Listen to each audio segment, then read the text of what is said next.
Okay, guys, welcome back. Welcome back to Big 2 TV, guys. Where we been?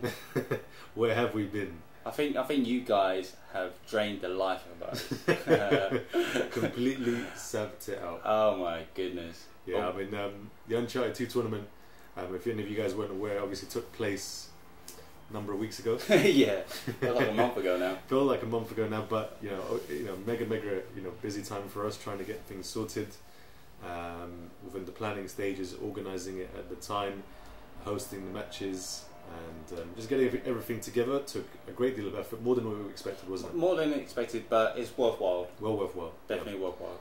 After obviously, we've got the pleasure of watching some fascinating matches along the way. There's some great matches that we've seen, and it's definitely worth the hard work. Definitely.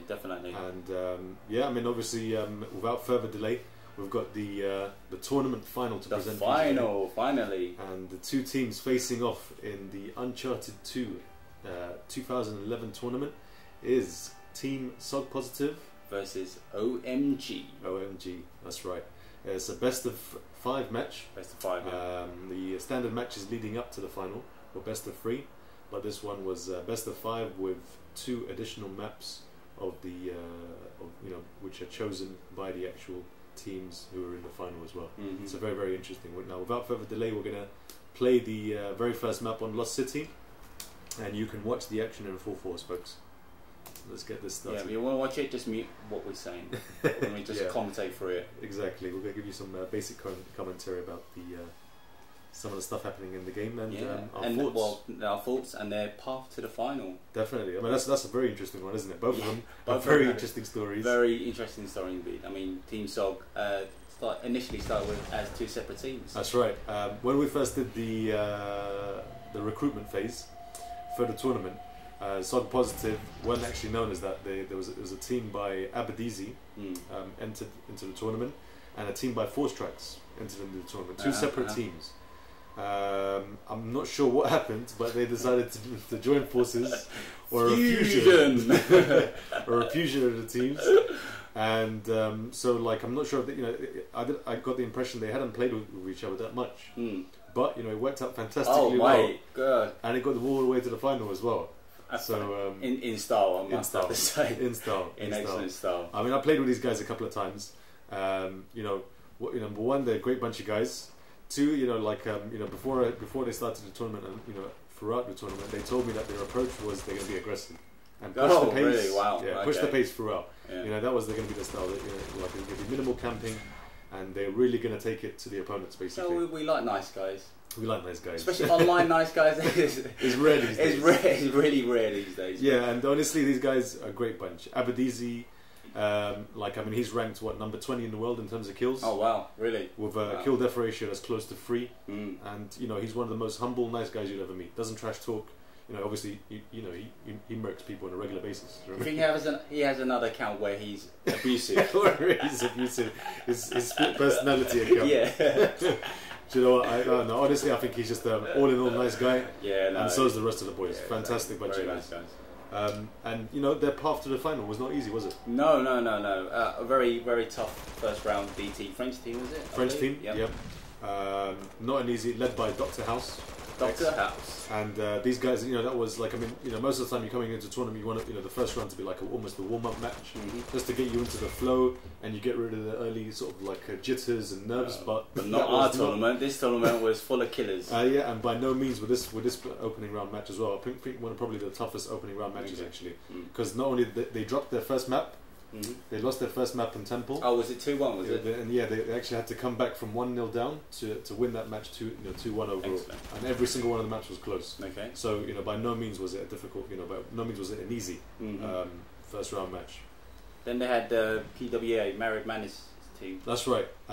From that point, I think that's when SoG Positive really kicked into gear. They really started to get their act together. Not that they didn't have it to begin with, no, but you could really see them get into their element, and they really start to to push the action. They won that match quite comfortably, and then I think the more surprising match was the semi-final. Semi-finals. Yeah. They Team Baby had two missing members. Yeah. So they call backups. And what hell of a backup did they call in? My God, how did they find these guys? I know, they called in Matt Yote. Matt Yote. And Pedis88. So bloody hell, when we saw heard that, of Pedis. we not heard of Pedis. Who's Pedis? Who's Pedis? No, but yeah, obviously Pedis is one of the Uncharted 2 top players out there. And our good buddy. And our good and and a regular poster on the Naughty Dog forum, and obviously comes up with some excellent comments on there on a regular basis. But yeah, so back to the point, that team baby led by DPO 187. To be honest, we thought it was going to be one step too high. We did not think SoG Positive were going to get through that. Yeah, when you look at that lineup, you just think, oh my God. Yeah, devastating lineup. Wow. Very, very dangerous lineup. And we did not, I have to say, I was sceptical. I did not think SoG Positive can do that. But not only did they win that game, but they won it comfortably 2-0. Yes. And each map, it was almost like a demolition. They won it in fantastic style. And at that point, I realised SoG Positive were the real deal. Because I think in a lot of people's heads, these guys, had an outside chance. Nobody thought they were, definitely the dark horses. Yeah, I would say. I think that will be a fair assessment of that. Yeah, definitely. Right, on to Team OmG. Excuse me. OmG. They had a good story as well, didn't they? Story. These guys, OmG, almost didn't make it into the tournament, folks. No, they were first reserves. They were a first reserve team, and when we did the recruiting stage, I think getting up to about sort of 8 or 9 teams wasn't easy. People weren't aware of who we are. Exactly. They were a bit skeptical about signing up to a tournament without knowing sort of who was doing it, what were the reasons behind it. But once it got to the stage of about 10 teams, we just had a huge influx of teams signing up. Yes.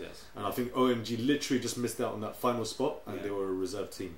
All hats off to Kiriaki. He's very keen on it. Yeah. Always, wanting updates. And fair enough, Definitely. he got put into the tunnel right at the end. Yeah, I mean, we were honest as possible. Kiriaki, we said, listen, we planned. I mean, credit to us. I mean, we planned for reserve teams. We did anticipate a couple of teams potentially dropping out on the day, which did happen, and thankfully, so, because OmG were able to step in at short notice. Exactly. And here they are, and tournament finalists. So thank you for staying on as a first reserve. Definitely, and Vindaloo, I agree with you 100%. Like, I mean, Kiriaki was professional from the beginning. He was very eager to get going into the tournament, and boy, these guys didn't disappoint. Yeah, they were eager to show what they have. Exactly. And I think by far they had the toughest route to the final. Oh my God, what a tough route! Unbelievable. What a difficult first round match. Yes. And then followed by one of the favourites, Team Pro. I thought Team Pro was going to win it. Yeah. I had them as favourites. Yeah, I mean, led by D-Bark in 99. With Marcinho, Ice Cold Boxing, another very, very strong lineup. Very strong. And you know what? I think that was, it may not have been the most flashy of quarterfinals, but for me was one of the most enjoyable to watch. Very tense match. Yeah, very, very tense match. Huge amount of tactics being incorporated. Yeah. And a lot of people said that OmG won that comfortably, but it wasn't the case. No. One of the lost map, I believe it was a 22-all. It ended up as a tie. It was a draw match, yeah. And the other two were immensely close. So that match could have gone either way, but OmG managed to edge it. So yeah, absolutely epic quarterfinal, followed by an even more challenging semi-final. Yeah, that went smoothly. Yeah. So that was quite. Yeah, that was a difficult one against Team Pure. Good stuff. Good stuff. A little bit of issues happened in that particular match, but we won't go into that now. We'll go into it a little bit later on. But yeah, I mean, a lot of people consider Team Pure out there to be the second. They got a good the reputation of being second to get positive. So yeah, very strong team. Yeah, very strong lineup.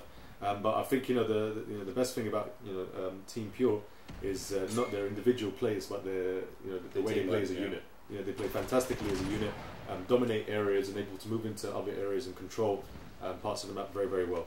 So that made for an epic semi-final matchup, and OmG once again proved too strong. Too strong, and there we have it. We got our finalists: SoG versus OmG. Yep. But thinking about it, what was the reason behind this tournament, Daddy Payne? Why did we do it in the first place? Because it's not easy to do. No.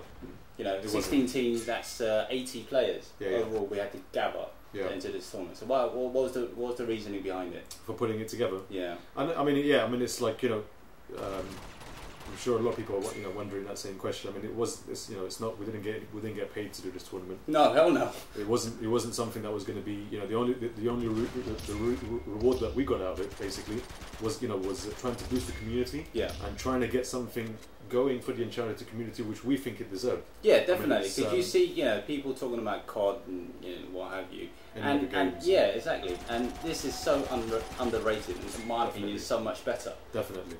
I agree with you 100%. I mean, it's a hugely skill-based game. Yeah. Great deal amount of effort has to go into becoming a top player in this game. Oh yeah, tell me about it. And and it really does reap the rewards once you do so. And what I think once when I got into the game, I had a huge passion for the game. Myself and Talisman just found it was really disappointed that there weren't any tournaments out there. I mean, we saw a great deal of clan matches going on.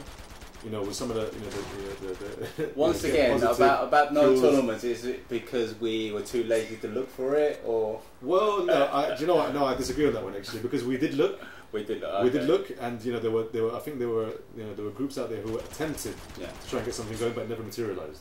I wonder why. All the hate they got. All the hate. All the hate. And I mean, controversy. I don't think we expected to be this much hard work, but it definitely reaped the rewards in the end. Oh yes, definitely. Yeah. But I think that the key is that when we did this is like we wanted to see under tournament pressure and under tournament rules what team would come out number one. Exactly. I mean, a lot of teams were saying these particular favourites will come out on top, or this team will come out on top. But from what we can see in the final matchup here, there's two teams that like most people wouldn't have predicted to get to the final, to be honest. Exactly. So under tournament conditions and under strict tournament rules, you really get a completely different outlook. Oh yeah, exactly. And and this is what we wanted to see. We wanted to see the best teams from all over the world face off against each other in a proper, competition style to see who comes out on top. And this is what we got. And we did it. Oh, well done, Daddy Payne. High five. High five.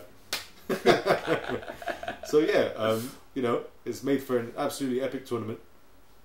I think a lot of people had a little bit, concerns about sort of camping, etc. And that was one of the biggest fears. So,